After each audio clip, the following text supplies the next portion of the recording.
Welcome back my YouTube channel Ansari GS classes. चलिए आज हम लोग सीटेट का आनुवंशिक एवं वातावरण का प्रभाव हम लोग सीखते हैं और देखते हैं। इसमें हर साल 1 नंबर 2 नंबर का प्रश्न पूछता है जो हम लोग देखते हैं और समझते हैं। देखिए इसमें दिया है आनुवंशिकता एवं वातावरण का प्रभाव, influence of heredity and environment. हम लोग आनुवंशिकता का अर्थ पहले समझते हैं। देखिए आनुवंशिकता का अर्थ में है माता पिता तथा पूर्वजों के गुण एक पीढ़ी से दूसरी पीढ़ी में जाना ही आनुवंशिकता या वंशानुक्रम हेरिडिटी कहलाता है। आप लोग समझ गए। अब देखिए इस प्रक्रिया का अध्ययन को आनुवंशिकी कहते हैं।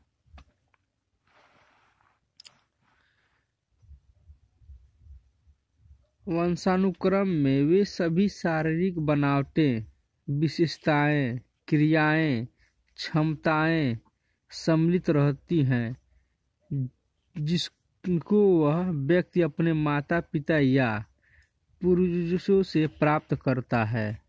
इसे हम लोग आनुवंशिकता कहते हैं। आनुवंशिकता को स्थिर सामाजिक संरचना माना जाता है।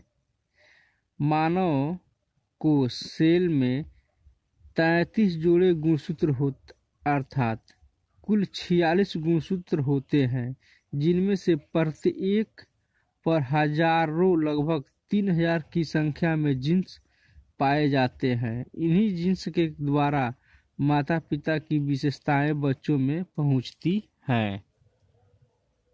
देखिए सबसे इम्पोर्टेंट है ये आनुवंशिकता का प्रभाव।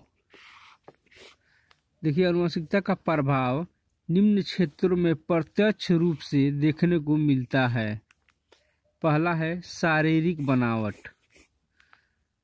आनुवंशिकता का सबसे गहरा प्रभाव शारीरिक बनावट पर पड़ता है, जैसे लंबाई, स्वास्थ्य, रंग, बाल, आंखों का रंग आदि।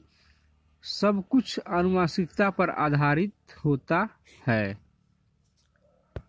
दूसरा है बुद्धि पर प्रभाव। देखिए तीव्र बुद्धि वाले माता पिता की संतान तीव्र बुद्धि की तथा कम बुद्धि वाले माता पिता की संतान कम बुद्धि की होती है। तीसरा है व्यक्तित्व का प्रभाव। किसी व्यक्ति का व्यक्तित्व कैसा होगा यह भी उसके आनुवंशिक गुणों पर निर्भर करता है। यद्यपि इन सभी में वातावरणीय प्रभाव भी अपनी भूमिका निभाते हैं। इसके अलावा सोचने समझने की क्षमता, कार्य करने की क्षमता, चलने का तरीका, बात करने का तरीका, व्यवहार आदि भी आनुवंशिक गुणों के आधार पर ही होते हैं। अब हम लोग समझते हैं वातावरण का अर्थ। जो वातावरण में से भी 1-2 प्रश्न पूछ देता सीटेट में। देखिए हमारे चारों ओर जो कुछ भी है, जैसे प्राणी, मनुष्य, परिवार, समाज, जल, वायु, वनस्पति, पेड़ पौधे, पहाड़, नदियां, सामाजिक स्थितियां एवं सब कुछ वातावरण के अंतर्गत आ जाता है। वातावरण का प्रभाव। देखिए वातावरण का प्रभाव कहाँ कहाँ पड़ता है। देखिए वातावरण का प्रभाव शारीरिक लक्षण में पहला पॉइंट है शारीरिक लक्षण। गर्म क्षेत्रों में रहने वाले लोग काले, आलसी, कम परिश्रमी तथा ठंडे क्षेत्रों में रहने वाले लोग गोरे तथा परिश्रमी होते हैं। यह वातावरण का प्रभाव है। दूसरा है बुद्धि का प्रभाव। बुद्धि के प्रभाव में हम लोग देखते हैं आनुवंशिक गुण अच्छे होने पर भी यदि वातावरण अच्छा नहीं मिला तो बुद्धि कम हो सकती है। इसलिए अच्छे विकास के लिए आनुवंशिक के साथ साथ अच्छा वातावरण भी आवश्यक है। तीसरा है व्यक्तित्व पर प्रभाव भी वातावरण पर डालता है।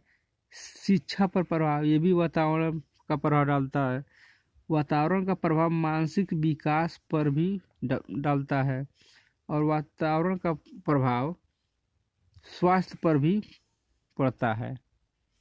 और इसी प्रकार सभी तत्वों पर वातावरण का प्रभाव पड़ता है।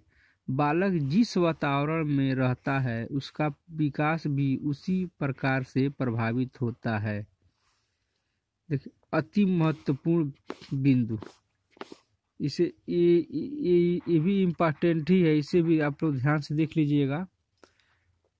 पहला पॉइंट है बालक व्यक्ति का विकास आनुवंशिक वातावरण की अंतःक्रिया का परिणाम है। एक और है बालक या व्यक्ति का विकास आनुवंशिकता एवं वातावरण दोनों के अंतःक्रिया का ही परिणाम होता है। दूसरा पॉइंट देखिए कह रहा है आनुवंशिकता एवं वातावरण एक दूसरे के पूरक है। देखिए इसका कहने का मतलब है जैसे एक सिक्के के दोनों ये पहलू हैं, वातावरण और आनुवंशिकता एक सिक्के के दोनों पहलू हैं। तीसरा पॉइंट कह रहा है आनुवंशिकता तथा वातावरण इस प्रकार सम्मिलित हैं कि इन्हें अलग करना असंभव है। चौथा पॉइंट है बालक के प्रत्येक विकास में आनुवंशिकता तथा वातावरण का मिश्रण आवश्यक है। नोट देख लीजिए, जब भी एग्जाम में इस तरह के ऑप्शन दिखाई दे तो देखिए ऑप्शन इस तरह 4 तरह से दिखाई देंगे, ए बी और सी और डी में। तो केवल आनुवंशिकता का प्रभाव, पालन पोषण और शिक्षा का, आनुवंशिकता एवं वातावरण की अंतःक्रिया और डी है केवल वातावरण। तो इस दशा में 80% चांस होता है कि आनुवंशिकता एवं वातावरण की अंतःक्रिया वाला ऑप्शन ही सही होगा। आज के लिए इतना ही। अगर वीडियो आप लोग को अच्छा लगा हो तो चैनल को लाइक, सब्सक्राइब तथा शेयर जरूर कीजिए। धन्यवाद।